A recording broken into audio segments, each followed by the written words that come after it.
کچھ سوالات ایسے ہیں کہ جس میں ہم آپ کو آپ کے بچپن کی طرف لے چلتے ہیں کہ بچپن کے دن ہوں اور شرارتیں نہ ہوں، ایسا ہو ہی نہیں سکتا.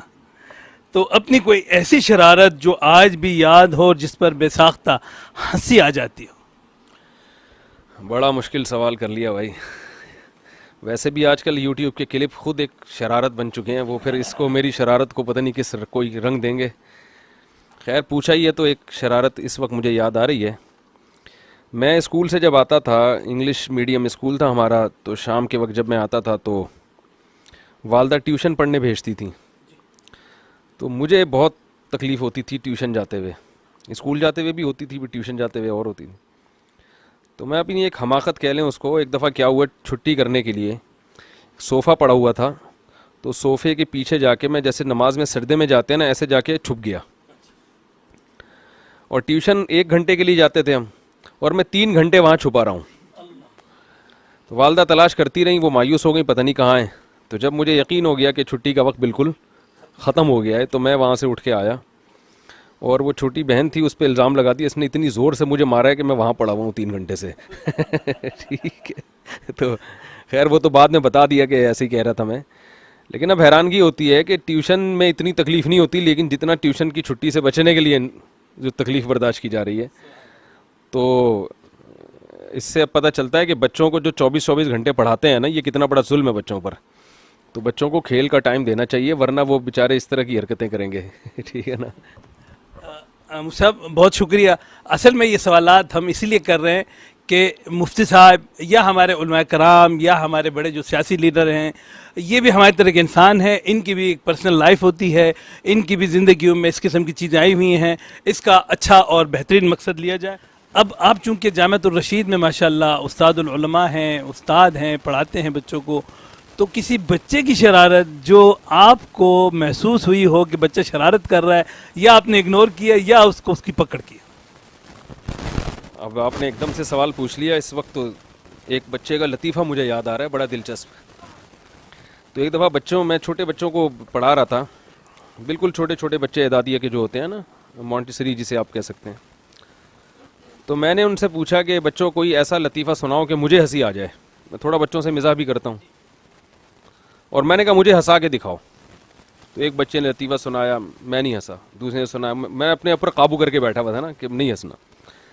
تو ایک بچے نے ایک ایسا لطیفہ سنایا کہ میں کھلکھلا کے نا بے اختیار نہ چاہتے ہوئے بس پڑا. تو اس نے لطیفہ سنایا کہ بلکہ لطیفہ کی شکایت کی کہ استاد جی یہ جو چھوٹا بچہ ہے نا، وہ اس کے ساتھ ہی بیٹھا ہوا تھا، نماز کے بعد تسبیح نہیں پڑھ رہا تھا، جیسے سبحان اللہ 33 دفعہ ہم پڑھتے ہیں نا، انگلیوں پہ گنتے ہیں. تو کہہ رہے ہیں کہ وہاں ہمارے محتمم صاحب کا بڑا روب ہے بچوں پہ ماشاءاللہ. کہہ رہے ہیں یہ سو رہا تھا، تسبیح نہیں پڑھ رہا تھا. تو اس محتمم صاحب پیچھے سے آیا، انہوں نے اس کو آنکھیں دکھائی نا، تسبیح کیوں نہیں پڑھ رہے. تو کہہ رہے ایک دم یہ جاگ گیا، اس کو پتہ چلا کہ اچھا مجھے دیکھ رہے ہیں. تو کہہ رہے اگلے دن میں نے اس کو دیکھا، یہ ایسے تسبیح پڑھ رہا ہے، سبحان اللہ سبحان اللہ سبحان اللہ. جب وہ جس اسٹائل سے اس بچے نے نقل اتاری ہے نا، وہ ایسی تھی کہ میں. اور ایک اور بچے نے واقعہ سنایا تھا، وہ بھی بڑا ایسے ہی چیلنج چل رہا تھا کہ بھائی کوئی ہنسا کے دکھائے. تو وہ اس پہ بچوں پہ میں حیران ہوا کہ آج کل کے بچے ماشاءاللہ ہوشیار کتنے ہیں. تو وہ اس بچے نے واقعہ سنایا کہ بھائی ایک سائنسدان نے گولی ایجاد کی کہ جو عورتوں کو، ماؤں کو کھلائی جائے گی تو بچے بادب پیدا ہوں گے. تو وہ تجربہ ہوا، ایک ٹیبلٹ بچے کو کھلائی گئی ہے، ماں کو کھلائی گئی ہے، تو بچہ ایسا بادب کہ پیدا ہوتا ہی آداب آداب آداب. تو سائنسدان، یہ بچہ سنا رہے لطیفہ چھوٹا سا، سائنسدان حیران کہ یار یہ تو بڑی زبردست دوا ہے. تو اکٹھی 10 گولیاں کھلا دی خاتون کو. یار جب ایک ٹیبلٹ سے اتنا بادب ہے تو 10 سے دیکھیں کیا نتیجہ نکلتا ہے. تو عجیب مسئلہ ہوا کہ بچہ پیدا ہی نہیں ہو رہا. بڑے مسئلے ہو گئے. تو جب الٹرا ساؤنڈ کروایا تو پتہ چلا کہ جڑواں بچے ہیں، ہر ایک دوسرے سے کہہ رہے پہلے آپ، وہ کہہ رہے نہیں پہلے آپ. ایسا تھا کہ بھائی میں ضبط نہیں کر سکتا. مجھے اندازہ ہوا کہ یہ بچے جو 21ویں صدی کے ہیں، یہ کیسے ہوشیار بچے ہیں. اچھا جی، یہ جو ہم نے سوال پوچھا کہ مفتی صاحب آپ کے پڑھاتے ہوئے جو بچے اگر مذاق یا ہنسی مذاق کرتے ہیں، یہ اسی مقصد سے کہ یہ ایک تو آپ لوگ کو یہ بتانا مقصود تھا کہ طارق مسعود صاحب جب بچوں کو پڑھاتے ہیں تو اس سے ایک تو مجھے بھی یہ جانکاری بھی کرنی تھی کہ وہ بچوں کے ساتھ ماشاءاللہ بچے ہو کے بھی پڑھاتے ہیں.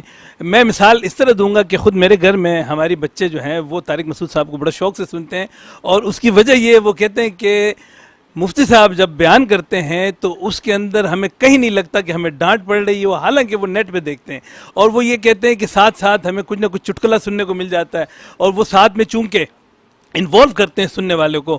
تو وہ میں اسی نیت سے میں نے یہ سوال کیا تھا. تو مفتی صاحب یہ تو بہت اچھا ہو گیا. اب ایک سوال کرتے ہیں, پھر مغرب کا وقت ہوا چاہتا ہے, لیکن دل میرا بھی ہو رہا ہے, جس طرح یہ سارے ساتھی بیٹھے ہیں ان کا بھی ہو رہا ہے کہ یہ بھی کچھ نہ کچھ میں پوچھتا رہا ہوں. مفتی صاحب, دل کے ہاتھوں کی مجبوری, میں کہیں اور آپ کو لے جا رہا ہوں, پھر بھرے پیٹ کی مستی, تو کیا کرنا چاہیے؟ بھرے پیٹ کی مستی ہو, دل کی مجبوری ہو, تو شادی کتنی کرنی چاہیے؟ جتنی اللہ نے اجازت دی ہے. اچھا بھائی, چونکہ یہ سوال بھی اسی نیت سے تھا کہ مفتی صاحب کا ایک موضوع ہے, بلکہ میرے دوست ہیں, میں ان کو یہ سناؤں گا. توصیف صاحب وہ واہ میں ہوتے ہیں, ہمارے بچوں کے اسکاپ پہ پڑھاتے ہیں. وہ کہہ رہے تھے مفتی صاحب کے پاس آپ جائیں گے, اکیلے جائیے گا, بھابھی کو نہ لے جائیے گا, وہ شادی کے لیے کہیں گے, بھابھی آپ کو چھوڑے گی نہیں.